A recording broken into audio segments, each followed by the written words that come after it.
Caleb Conley. He served here in Scott County, but he grew up just down the road in Harrison County, and he called Cynthiana home. And that's where he returned today after leaving the state medical examiner's office in Frankfort.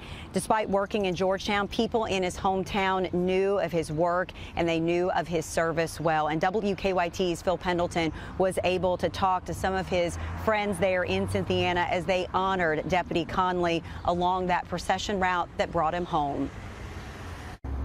A procession of several hundred vehicles traveled through the entire town of Cynthiana today, right along Main Street, right through the middle of downtown, en route to the funeral home, as people stood to pay their respects to this lawman and veteran, and a man that a lot of people told me was simply a good friend to them.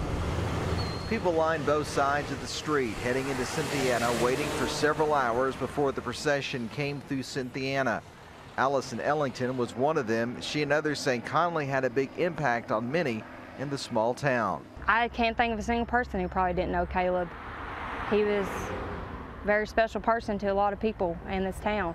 The people really appreciate, it's a small community, and people really appreciate our law enforcement and being an American, a proud American, which he was.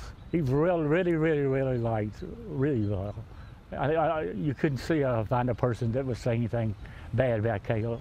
I spoke to the Harrison County Sheriff. He tells me that he tried to get Deputy Conley to come work for him numerous times, but he found something that he really liked with the Scott County Sheriff's Office. But he tells me that Deputy Conley was simply 150% dedicated to what he did.